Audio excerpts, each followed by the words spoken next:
Segurança em Foco.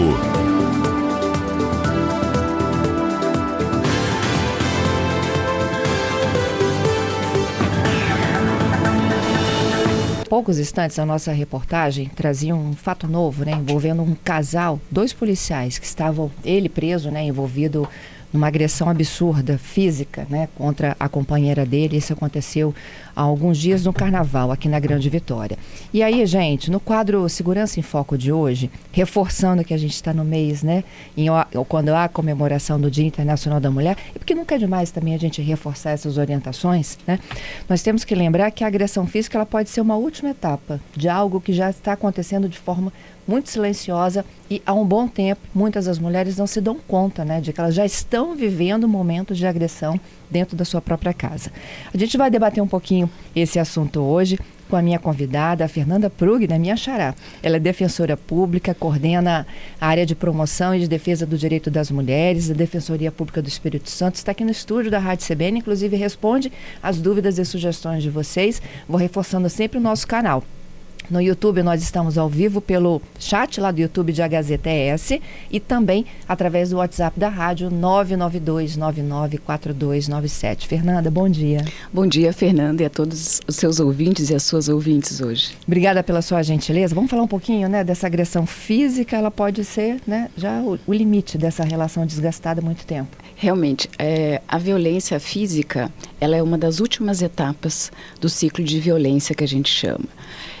Existem várias formas de violência e normalmente ela começa com uma violência psicológica, que muitas vezes ela é silenciosa, através de insultos, através de xingamentos, através de uma perseguição contumaz. Por exemplo, essa mulher vai sair com as amigas, esse companheiro vai atrás dela, quer uma chamada de vídeo, através das redes sociais, porque é importante que se diga que hoje a violência contra a mulher também está no mundo virtual, Então a gente tem essa violência psicológica que ela tem que ter um alerta. É muito importante. Na maioria dos casos que a gente se depara na defensoria, a gente tem a violência psicológica, mas a gente tem também uma violência moral, que é aquele insultos ou falar mal daquela mulher para terceiras pessoas, como por exemplo, criação de perfil fakes,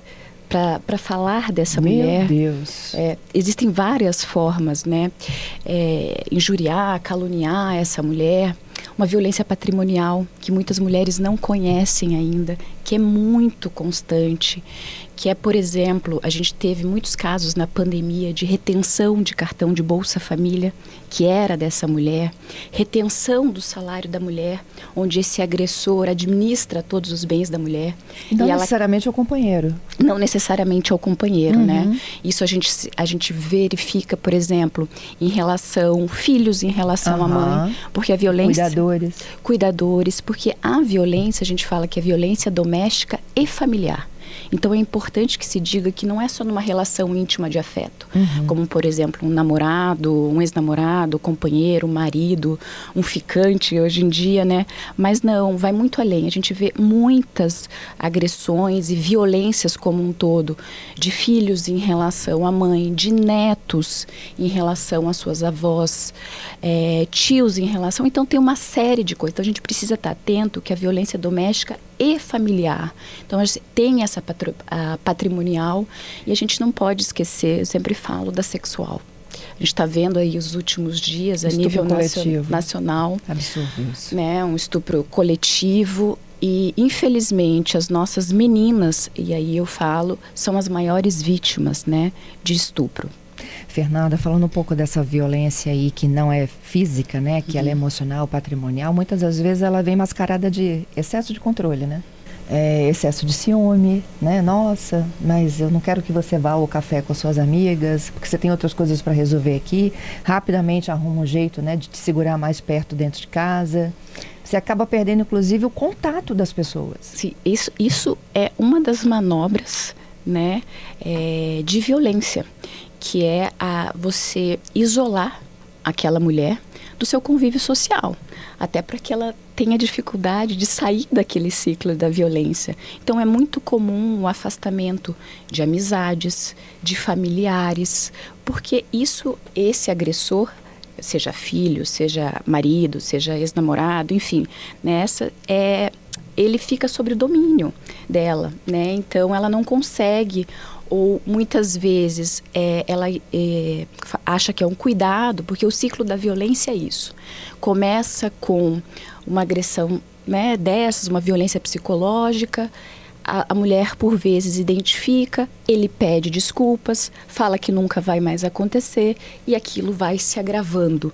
Então, essas violências vão se agravando até a gente chegar, infelizmente, o último caso, a última das etapas, que é o feminicídio. Isso aí. Fernanda, eu vejo assim que essas novas gerações, né, de mulheres que nasceram nesses últimos 10 anos, elas têm mais informação. Né? E eu acho até que elas se preparam melhor para esta vida adulta, né? De relacionamentos, apesar de que a gente vê muitos casos ainda, né? Agora, as mulheres que estão já entrando na meia-idade, elas ainda têm uma dependência muito grande desses relacionamentos e muitas das vezes elas dizem, eu não tenho para onde ir, eu não tenho como sobreviver, eu abri mão da minha vida para criar meus filhos, para, né, me dedicar exclusivamente a essa família. Como que é essa rede de apoio para fortalecer uma decisão dessa? A gente fala que existem várias formas de dependência. Romper o ciclo da violência não é fácil. Não é fácil. Então, a primeira coisa é não culpabilizar essa mulher que está tentando romper esse ciclo e por diversas razões não consegue. Seja por conta da dependência econômica, né, que eu te falei, da violência patrimonial, seja por conta de uma dependência emocional, que pouco se fala, mas muito se tem, ainda mais nos relacionamentos mais longos, mais duradouros, então tem. Mas é importante que se diga que tem como romper esse ciclo, né? A gente tem uma rede de proteção e, mais importante, por exemplo, num caso de uma dependência econômica, existem formas de você pedir, por exemplo, uma pensão alimentícia para aquele ex-companheiro, né? Em relação a essa mulher que se dedicou a vida inteira para esse relacionamento, para que ele pudesse trabalhar. Então é possível isso. E mais importante, né? A gente tem as medidas protetivas de urgência, que são um instrumento importantíssimos previstos na Lei Maria da Penha, né? Que hoje a Defensoria Pública ela possui um canal virtual chamado Clique Delas, que tem atuação no estado do Espírito Santo todo. A gente já atendeu mais de 4.000 mulheres nesse formulário de medidas protetivas. No ano passado, só até a data de hoje, foram 2.500 aproximadamente, que eu fiz a coleta hoje para trazer para vocês. E essa mulher, a qualquer hora do dia ou da noite, pode preencher esse formulário, indica para a gente qual que é o melhor horário de atendimento para ela, de manhã ou de tarde, porque tem isso, né? A gente tem que saber como abordar essa mulher e ela vai ser atendida pela Defensoria no dia útil subsequente ao preenchimento desse formulário para requerimento das medidas protetivas aqui no estado do Espírito Santo. E a gente ainda continua, né, assim, no topo lá das estatísticas, batendo recordes e recordes de feminicídios, 2024, 2025, como é que vai ser 2026? Infelizmente, eu falo que esse 8 de março que você trouxe não é um 8 de celebração, é um 8 de luta. De luta. Né? E eu entendo, e a Defensoria atua numa forma preventiva também, porque é importante a gente trazer e a prevenção, a gente faz dentro das escolas, em outros espaços, trazendo essa diferença, né? Entre meninos e meninas, o que a gente pode mudar de uma sociedade? Porque a sociedade é machista, porque o feminicídio chega por conta do machismo que a gente tem hoje, e a gente vê se agravando cada vez mais, e a gente só vai conseguir romper para além da repressão, né? A gente vai conseguir romper educando uma sociedade para ser mais igualitária entre homens e mulheres, começando desde cedo. É um novo caminho, né, Fernanda? É um novo caminho, é um caminho de luta, porque quando a gente, por vezes, enquanto mulheres, a gente dá 2 passos para frente, às vezes a gente dá 1 passo para trás, mas a gente vai continuar lutando. Olha que legal, né? As mulheres estão lá já respondendo a live, muito legal. A Sônia, por exemplo, dando o exemplo dela, estou no trabalho, né? Pagando meus impostos, pagando meus boletos, que eu acho que isso também dignifica, né, a gente. Porque a gente é útil, a gente não pode se permitir, né, ser vista apenas como a cuidadora de alguém, aqui arruma a casa. Não, a gente tem muito o que fazer, muito o que entregar. Nós somos autônomos. Isso. A gente tem a nossa autonomia, Isso, na verdade, né? Mas é aquilo que eu falo, muitas de nós foram criadas para esse cuidado, né? Esse cuidado com as crianças, os idosos. A gente viu na pandemia. As enfermeiras, a maioria delas eram mulheres. Por isso que a gente fala, a gente tem que reeducar. É possível reeducar, né? Toda essa estrutura, sim, eu acredito nisso. E realmente a gente tem que lutar pelos nossos direitos. E a Sônia está certíssima aí na autonomia dela, assim, lutando, enfim. Gente, eu vou fazer o seguinte, eu vou só para o Repórter CBN e volto com a Fernanda para já dar um servição aqui de como achar o formulário, como é que a gente preenche. 4.000 mulheres já foram ajudadas, tá? Por esse atendimento da Defensoria Pública aqui no estado. Eu volto já com essas últimas orientações. Estamos de volta com o nosso CBN Vitória. Eu prometi voltar com as últimas orientações para vocês, né, da prestação de serviço, como que funciona o atendimento da Defensoria Pública, como é que as mulheres que estão hoje ouvindo essa entrevista, né, e se identificaram com algum momento aqui, né, com esses diferentes tipos de violência, podem procurar e pedir ajuda. A minha convidada aqui de hoje, né, que vocês estão acompanhando ao vivo, é a Fernanda Prugner. Ela é defensora pública e ela coordena essa área de promoção e defesa dos direitos das mulheres. Como ela mesma já contou, foram mais de 4.000 mulheres que pediram ajuda, né? Isso. Vai desde uma orientação até uma medida imediata de ajuda, de socorro, de proteção da vida. Exatamente. A Defensoria tem várias portas para essas mulheres em situação de violência. Então, a gente tem as defensorias da vítima especializadas em Vitória, Cariacica, Serra, Vila Velha, né, para dar orientação, porque muitas dessas mulheres, por vezes, não sabem que estão sofrendo essa violência, mas estão com um certo incômodo, né? Então, elas são orientadas gratuitamente sobre isso. Mas, mais importante, a gente tem um formulário online de medidas protetivas, de requerimento de medidas protetivas, onde essa mulher, em todo o estado do Espírito Santo, ela pode preencher esse formulário através do site da Defensoria, www.defensoria.es.def.br. Está bem na entrada, chamado Clique Delas.